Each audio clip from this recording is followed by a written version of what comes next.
What's up, guys? Rick here with my top 5 fades for this week's PGA Championship. Always a little scary to create this video during a major because there's so many great players here. We've got to find 5 to fade or 5 to at least consider fading. So these clips always make me look silly. Keep in mind, there are 2 live chats this week, 3 p.m. Eastern time, right here on the Rick Run Good YouTube channel. That is the PGA Championship live chat. All things ownership, weather, whatever you want to talk about, that time is yours. And then 8:15 p.m. Eastern time on the Rick Run Good YouTube channel. That is also on Wednesday for the Jock Market Power Hour. That is one of the up-and-coming rising star fantasy sites out there. It is stock market. You can play not only Wednesday night, but also throughout the week, as you can buy and sell shares of golfers all week long. It's a ton of fun, and especially in a field that is open as this one, I think there is a lot of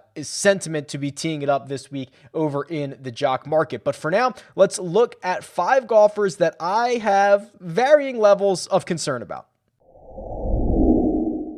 Let's start with Kevin Na at $6,900, and I think the appeal around Kevin Na is his short game is spectacular, and if you think this is going to turn into kind of a short game competition, then Kevin Na, who tends to pop and win golf tournaments, this would be a pretty good spot for him. I'm a bit more worried about that. You look at how great his short game is, and it's almost a mirror image of how bad his ball striking is. You know, he has lost strokes in ball striking, which is off the tee plus approach, for 6 straight events, and he's not losing a little bit, he's losing a lot.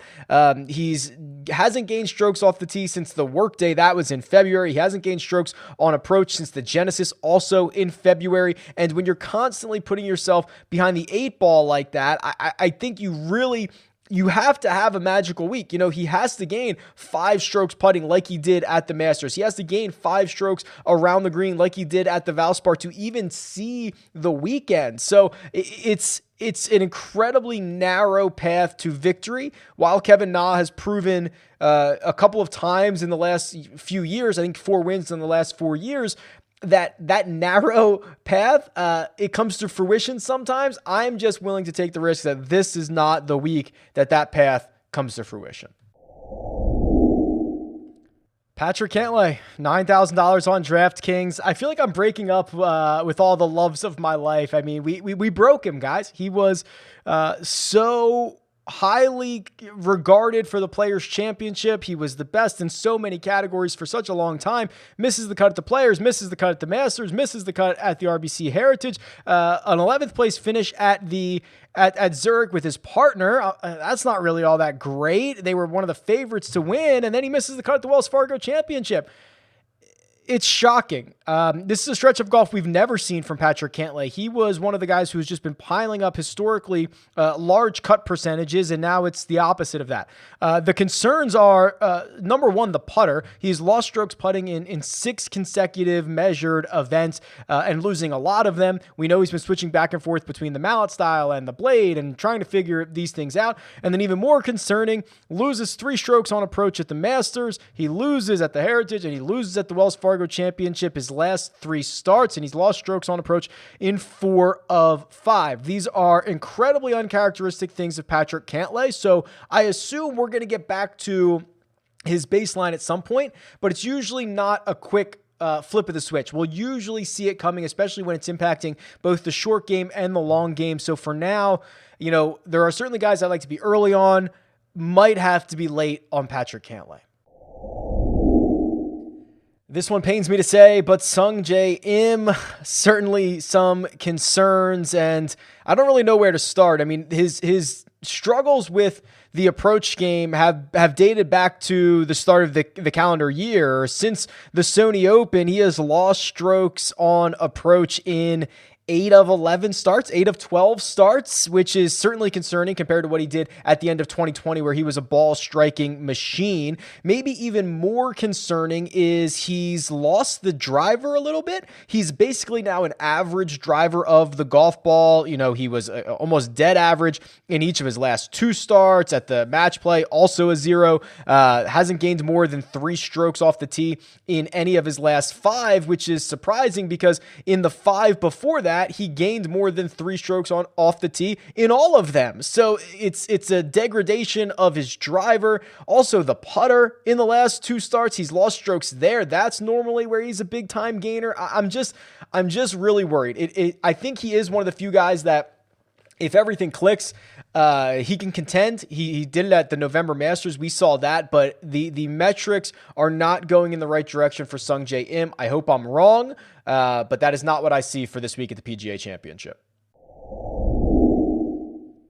VIKTOR HOVLAND, 31% ownership. Let's be very clear. There is no knock against VIKTOR HOVLAND's game. Absolutely zero. He's a top 10 machine. His around the green game, which people want to knock, has been better since the start of 2021. He's a 0 around the greens. That's great for him. Both of his wins have come on past Palm. I'm not concerned about the game of VIKTOR HOVLAND. I'm concerned that as of right now, I am projecting him to be 31% owned, 11% higher than the next highest owned golfer. There is a case to be made that there is no golfer on the planet that you should be rostering at 31%, especially at a major championship, especially at a difficult one, especially at a full field event like this. I mean, there were certainly times when Tiger was in his prime that I'd be happy to be on board with 30% ownership, but golf's a different game now, and it's too volatile. You look at some of the guys that are priced around him, and you see names like Hideki Matsuyama, $100 more expensive, 1/10 the ownership. Is VIKTOR HOVLAND 10 times as likely to win this golf tournament than Hideki Matsuyama? Absolutely not. This is just a massive number that I think, you know, if you're trying to win a big GPP, if you're trying to win the Millie Maker, this is not the way. I mean, even if he wins the golf tournament, he won it for 31% of your closest friends. It's a really tough game theory problem to solve, especially with the other guys around him that are just as likely to find success at a literal, I say fraction of the ownership a lot, a literal fraction of the ownership. So VIKTOR, unfortunately, I bid you adieu. Good luck. I hope I'm wrong. If you win, that's great, but I think it's probably incorrect to play him in a lot of situations. I was going to make this last spot Brooks, but I thought that was, I don't want to say too easy, but I think I've made my thoughts clear about Brooks. So I'm going to save it for Bryson. And I think the last time I did this, he won the US Open by 5 or 6 strokes, but I am concerned a little bit about what's going on with Bryson right now, and especially when you look at his price with Spieth less expensive, with Rory McIlroy, Jon Rahm, and Justin Thomas kind of more expensive. I don't know how much incentive there is to get to Bryson, and I think the biggest concern for me is the way that his approaches have gone. You know, he lost 5 strokes on approach at the Wells Fargo Championship. He was a loser again last week at the Byron Nelson. The short game, he's lost in 3 of his last 4. The putter, he has lost in 3 of his last 4. These are all things that I think Bryson can fix quickly collectively. I just don't know if he can do it all in 1 week.